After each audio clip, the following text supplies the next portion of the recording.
The mansion was silent in a way that hurt. Not the peaceful kind. The kind that reminded everyone of what was missing. The mafia boss's daughter sat by the window, small hands pressed against the glass, watching other children laugh in the garden below. She had never cried, never screamed, never spoken a single word in her life. Doctors had tried everything. Specialists flew in from 3 countries. White coats shook their heads and whispered the same sentence every time. She will never speak. The mafia boss accepted many things in his life. This was not one of them. Then one night, long after the guards changed shifts, a maid entered the child's room. She wasn't supposed to be there. She knelt beside the girl, pulled a small bottle from her apron, dark glass, no label, and poured a few drops into a cup of warm water. Her hands were steady, too steady. "Just drink," she whispered. "Trust me." The girl hesitated, then obeyed. Seconds passed. Nothing happened. Then the child's fingers curled tight around the cup. Her eyes widened, and from her throat, a sound escaped. Not a cry, not a cough. A word. Soft, broken, but real. "Ma." The maid froze. Down the hall, the mafia boss dropped his phone, because for the first time since his daughter was born, the silence was gone. And what he would soon discover about that maid would change his entire world. Stay with me until the end, because the truth behind that mysterious drink revealed a secret the mafia boss was never meant to uncover. Before we begin, don't forget to like this video, hit subscribe, and comment where you're watching from. Now, let's get started. Vincent Romano ruled the Chicago underworld with an iron fist. His name alone could silence entire rooms. Men twice his size stepped aside when he walked past. Politicians took his calls at 3 a.m, but none of that mattered when he looked at his daughter, Isabella. Isabella was 7 years old, with dark curls that framed her pale face and eyes that seemed to hold entire conversations she could never voice. The doctors called it selective mutism. The specialists labeled it a neurological mystery. Vincent called it his greatest failure.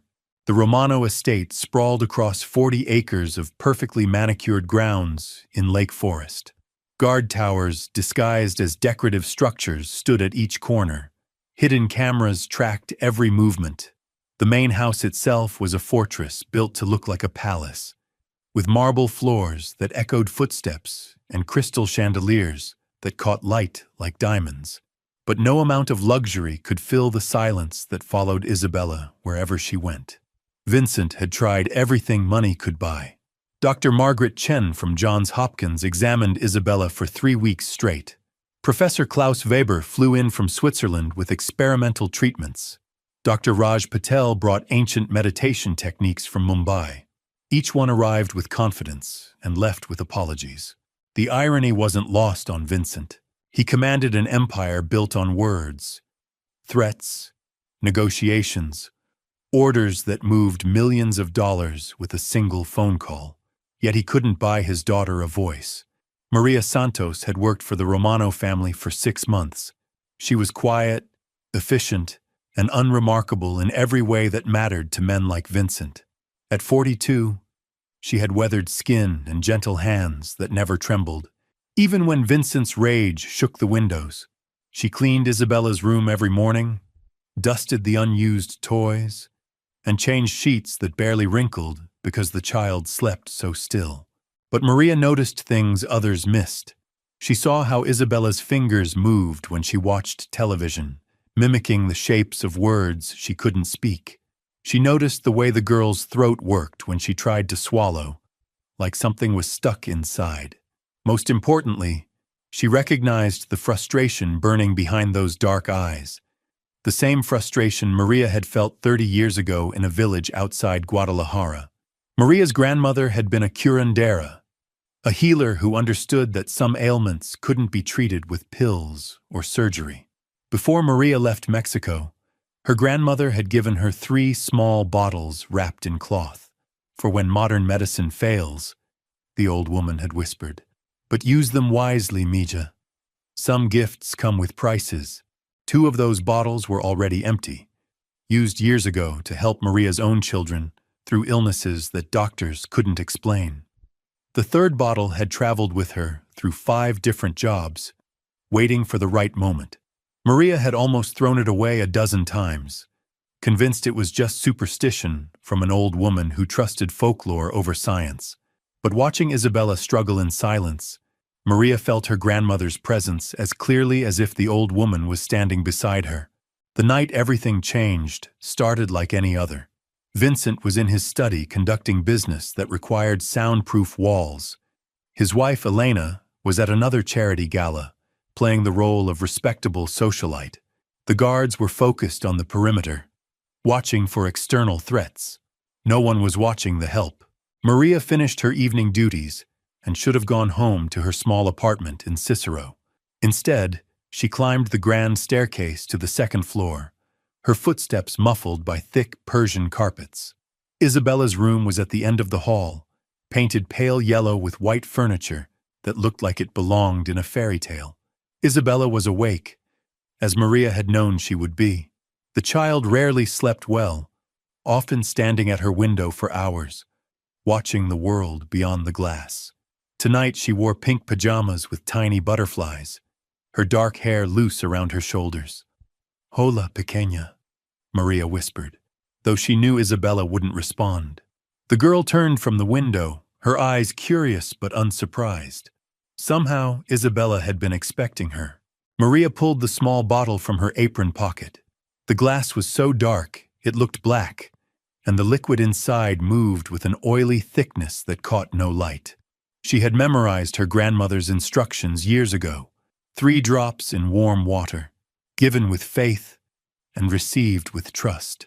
"This might taste strange," Maria said softly as she prepared the mixture, "but it will help. I promise you it will help." Isabella watched every movement with the intensity of a child who had learned to communicate through observation alone. When Maria offered her the cup, their eyes met. For a moment that stretched between heartbeats, something passed between them, an understanding that transcended language. Isabella drank without hesitation. The first minute brought nothing. Isabella sat on her bed, the empty cup in her lap, looking at Maria with patient expectation. Maria felt doubt creeping in. Maybe her grandmother's remedies were just old wives' tales after all. Maybe she had just risked everything for nothing. Then Isabella's hand flew to her throat. Her eyes widened, not with fear but with surprise. She opened her mouth as if to speak, then closed it again. Her breathing quickened. "Well, what's happening?" The voice was barely a whisper, rough from years of disuse but unmistakably real. Maria's knees nearly buckled. "Dios mío," she breathed. Isabella's face transformed. 7 years of trapped words seemed to rush toward her lips at once. I can speak." The voice grew stronger with each syllable. "Maria, I can speak." The joy in Isabella's voice pierced through the mansion's heavy silence like a bell. Down the hall, Vincent's office door slammed open. His footsteps thundered across marble floors as he ran toward his daughter's room. But Maria was already moving. She grabbed Isabella's hands, her mind racing with the implications of what had just happened. Vincent Romano was not a man who believed in miracles. He was a man who demanded explanations, and Maria had none that would satisfy him. "Listen to me carefully," Maria whispered urgently. "You must never tell anyone what I gave you. Do you understand? This must be our secret." Isabella nodded, but her eyes were bright with the wonder of her newfound voice. "Why can't I tell Papa?" Before Maria could answer, the bedroom door burst open. Vincent Romano stood frozen in the doorway, his face a mask of disbelief and raw emotion. The man who had stared down federal judges and rival crime bosses without flinching was trembling at the sound of his daughter's voice. "Papa?" Isabella's voice was soft but clear, each syllable a miracle that seemed to hang in the air like music. "Papa, I can talk now." Vincent's knees buckled. He dropped to the floor beside Isabella's bed, tears streaming down his weathered face. For the first time in 7 years, his daughter had called him Papa, not with gestures or written words, but with her actual voice. "How?" Vincent whispered, his voice cracking. How is this possible? Maria stepped back into the shadows, hoping to disappear, but Vincent's sharp eyes found her immediately. Years of reading people had taught him to notice everything, and right now, Maria's terrified expression told him exactly who was responsible for this miracle. You, Vincent said, rising slowly to his feet. His voice carried the dangerous quiet that preceded either great reward or terrible punishment. What did you do? Isabella looked between her father and Maria, sensing the tension but not understanding its source. Papa, Maria helped me. She gave me something that made my throat feel better. Vincent's eyes never left Maria's face. What did you give her? Maria's mouth went dry. She could lie, but Vincent Romano had spent decades detecting deception. She could run, but his guards would catch her before she reached the front gate. She could tell the truth, but that truth would lead to questions she couldn't answer, without revealing secrets that had been buried for generations. Please, Senor, Maria whispered. Your daughter can speak now. Isn't that what matters? What I asked is what matters, Vincent replied, stepping closer. What did you give my daughter? Isabella tugged at her father's sleeve. Papa, don't be angry with Maria. She helped me. My throat felt stuck, like there was a rock inside, and now it's gone. Vincent's expression softened when he looked at Isabella, but hardened again when he turned back to Maria. My study. Now. Vincent's study was a shrine to power and intimidation. Dark wood paneling lined the walls, covered with photographs of Vincent shaking hands with mayors, senators, and men whose names never appeared in newspapers. A massive desk dominated the center of the room, its surface clean except for a single lamp that cast harsh shadows across Vincent's face. Maria stood before the desk, like a defendant awaiting judgment. Vincent circled her slowly, his footsteps echoing on the hardwood floor. When he finally spoke, his voice was deceptively calm. I've had 3 teams of security experts sweep this house for bugs, poisons, and surveillance devices. I've had background checks run on every person who enters these grounds. I know that you send money to your sister in Guadalajara every month. I know that your son graduated from community college last year. I know that you haven't missed a day of work in 6 months. He stopped directly in front of her. What I don't know is how a maid from Cicero managed to accomplish what the best doctors in the world could not. Maria's hands shook, but her voice remained steady. Sometimes the old ways work better than the new ones. The old ways? Vincent's eyebrows rose. You're talking about folk medicine? Herbs and roots? My grandmother was a healer in our village, Maria said carefully. She knew things that doctors don't learn in medical school. Vincent laughed, but there was no humor in it. You expect me to believe that some peasant woman from Mexico had a cure that Harvard-trained specialists missed? I expect you to believe that your daughter can speak, Maria replied quietly, because you heard her voice with your own ears. The boldness of her response surprised Vincent. Most people cowered when he used that tone. Maria was scared, he could see that, but she wasn't backing down. Show me what you gave her, Vincent demanded. Maria hesitated, then reached into her apron and pulled out the dark bottle. Vincent took it carefully, holding it up to the light. The liquid inside was thick and black, moving like oil when he tilted the glass. What is it? My grandmother called it the voice of the earth. It's made from roots that grow in sacred places, prepared under specific conditions. Vincent unscrewed the cap and sniffed. The smell was strange, earthy and bitter with undertones of something he couldn't identify. This could be anything. Poison, drugs, some kind of experimental compound. If I wanted to poison your daughter, would I have stayed to see the results? Maria asked. Would I have used something that made her better instead of worse? Vincent had to admit she had a point, but admitting that didn't make this situation any less dangerous. If word got out that his daughter had been cured by some mystical potion, every desperate parent in the city would be demanding the same treatment. Worse, his enemies might see it as proof that Vincent was losing his rational edge, turning to superstition instead of logic. How much of this do you have? Vincent asked. That's the last bottle. My grandmother only made 3 before she died. Vincent felt a chill run down his spine. The idea that such power existed in such a small amount was terrifying. Where did she get the knowledge to make it? Maria's eyes grew distant. The knowledge has been passed down through generations of women in my family. My grandmother learned it from her grandmother, who learned it from hers. It goes back hundreds of years, to before the Spanish came to our lands. And you're telling me that this ancient recipe can cure conditions that modern medicine can't touch? Not everything, Maria said quickly. Only certain things. Conditions where the spirit is trapped inside the body, where the problem isn't physical damage, but something deeper. Vincent stared at the bottle again. The rational part of his mind rejected everything Maria was telling him, but the rational part of his mind had also told him that Isabella would never speak. And now she was upstairs, probably chattering away to her stuffed animals. Who else knows about this? Vincent asked. No one. The knowledge dies with me unless I pass it on. Your children? Your sister? They know some things, but not this. My grandmother chose me to carry the deepest secrets because she said I had the gift.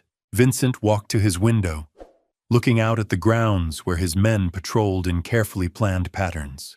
Everything in his world was controlled, predictable, explainable. This bottle represented chaos, the unknown, forces beyond his understanding or command. But it had given his daughter a voice. I need to understand how this works, Vincent said finally. Not just that it works, but how. Can it be replicated? Analyzed? Improved? Maria shook her head. The knowledge isn't something you can study in a laboratory. It's not about chemistry or biology.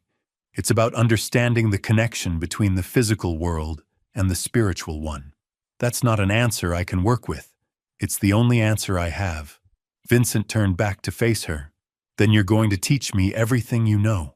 Maria's face went pale. Signor, I cannot. The knowledge is sacred. It's not meant to be used for profit or power. Who said anything about profit? Vincent's voice grew cold. My daughter can speak because of what you gave her. But what happens if the effect wears off? What happens if she gets sick again? I need to know that I can protect her. The truth in his words hit Maria like a physical blow. She had acted on instinct and compassion, but she hadn't considered the long-term implications. What if the treatment was only temporary? What if Isabella's voice faded as the mysterious compounds left her system? I don't know if it's permanent, Maria admitted. My grandmother used it for different things. Sometimes the effects lasted forever. Sometimes they needed to be renewed. Vincent's jaw tightened. Then you'll stay here.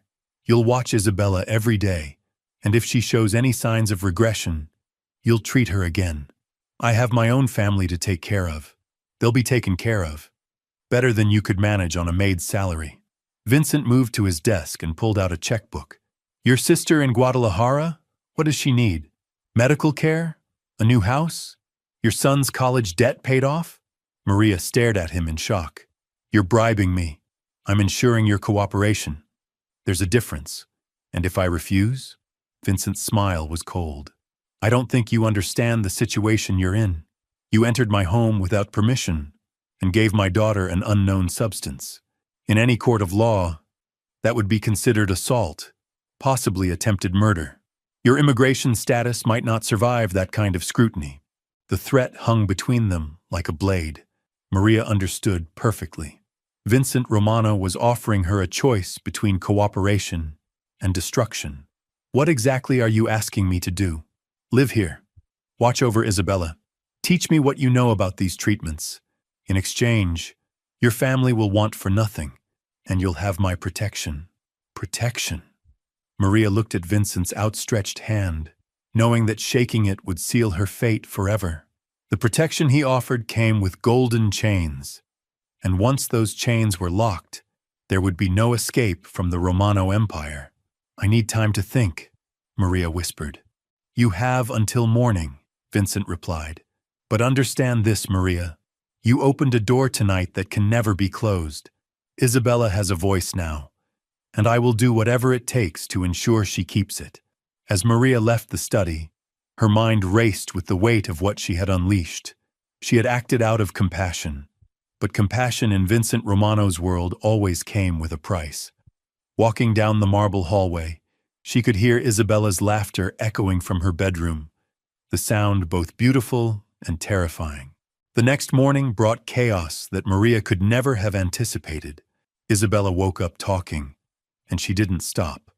7 years of silent observations poured out of her in an unstoppable flood. She described the taste of colors, the sound of sunlight, the feeling of words trapped in her chest, like butterflies in a jar. "Papa, did you know the chandelier in the dining room sings when the wind hits it just right?" Isabella chattered over breakfast, her voice growing stronger with each sentence. "And Maria's hands smell like cinnamon and secrets. And the man who brings the groceries has sad eyes because he misses his daughter in the old country." Vincent sat transfixed, hanging on every word his daughter spoke. But Maria noticed something else, something that made her stomach clench with worry. Isabella wasn't just speaking normally. She was speaking about things she shouldn't know, seeing connections that 7-year-old children didn't typically make. Elena Romano returned from her charity gala to find her world completely transformed.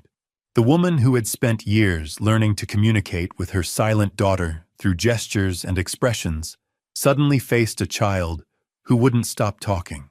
Elena's carefully constructed life of quiet dignity crumbled as Isabella's voice filled every corner of the mansion. "How is this possible?" Elena demanded, cornering Vincent in the kitchen while Isabella played in the garden, narrating every flower and butterfly to anyone who would listen. Yesterday she was mute. Today she's speaking like she swallowed a dictionary. "What did you do?" Vincent had prepared for this question, but Elena's sharp intelligence made lying difficult. "One of the staff discovered a treatment that the doctors missed. Sometimes the simplest solutions are the most effective." "Which staff member?" Elena's eyes narrowed. "And what kind of treatment?" Before Vincent could answer, Isabella burst through the garden doors, her face glowing with excitement. "Mama, I can tell you everything now. The roses are whispering about rain coming tomorrow, and the fountain knows stories about every coin people threw in it, and Maria's grandmother visits her in dreams to make sure she's being brave." Elena stared at her daughter in shock.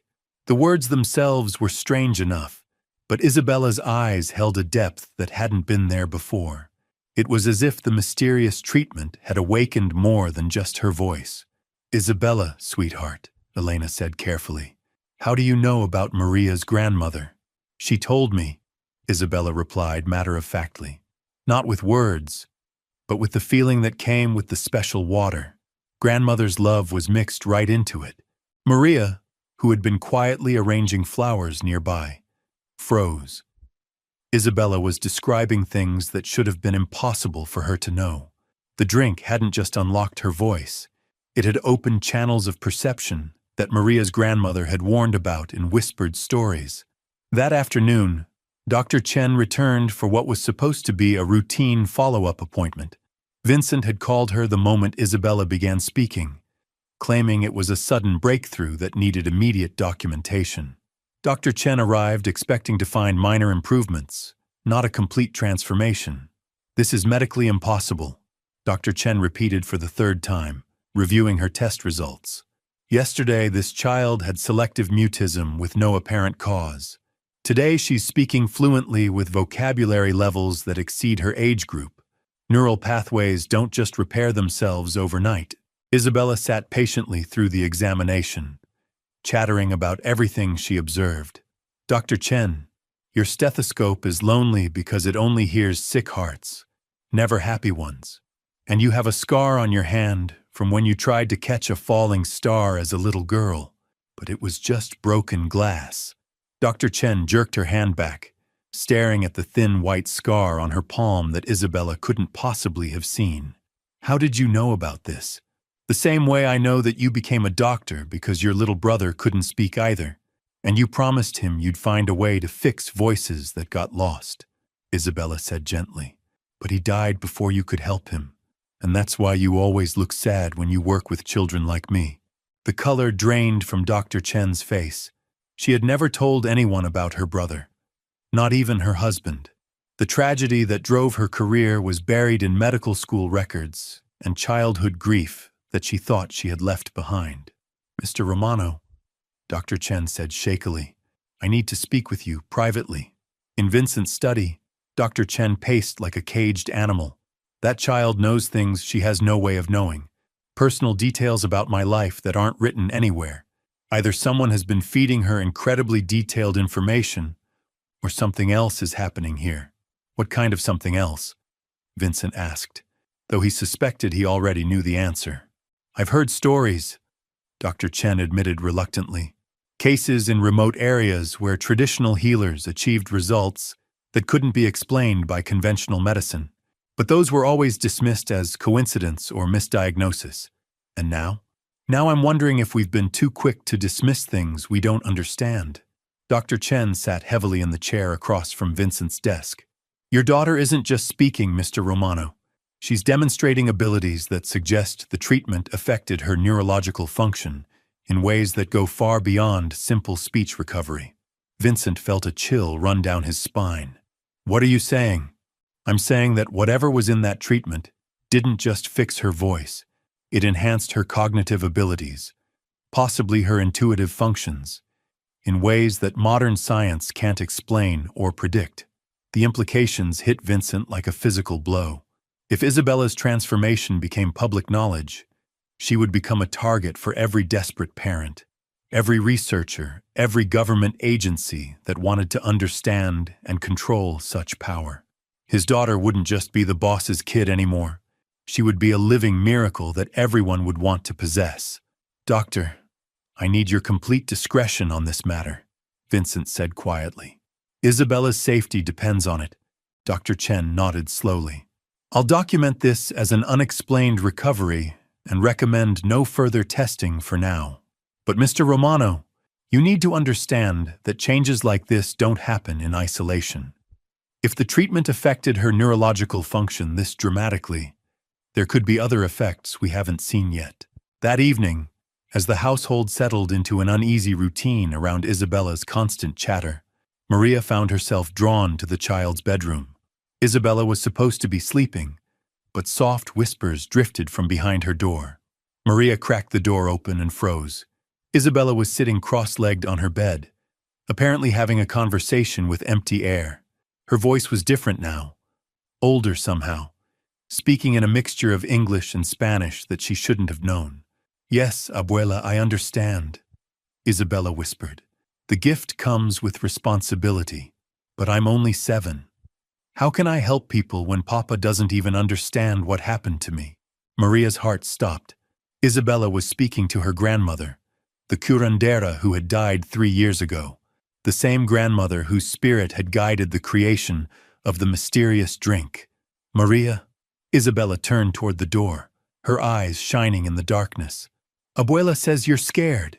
She wants you to know that everything happens for a reason, and the old knowledge needs new guardians." Maria entered the room slowly, her hands trembling. "Isabella, who are you talking to?" "Your grandmother. She's been waiting a long time to find someone who could carry on her work. She says the bottles were never just medicine. They were keys to unlock the connections between our world and the spirit world." "What connections?" Maria whispered. Isabella patted the bed beside her, inviting Maria to sit. "She says some people are born with doors in their minds that are locked tight. The special water doesn't just open those doors. It teaches the person how to walk between worlds. That's why I can hear things that aren't there and know things I never learned." Maria felt the weight of generations settling on her shoulders. Her grandmother had tried to prepare her for this moment, but Maria had been too young and too frightened to understand. Now, faced with a 7-year-old child who spoke with the wisdom of the ancestors, she realized that the Romano mansion had become the center of something much larger than Vincent's criminal empire. "What does your grandmother want me to do?" Maria asked. Isabella's eyes grew serious, reflecting knowledge far beyond her years.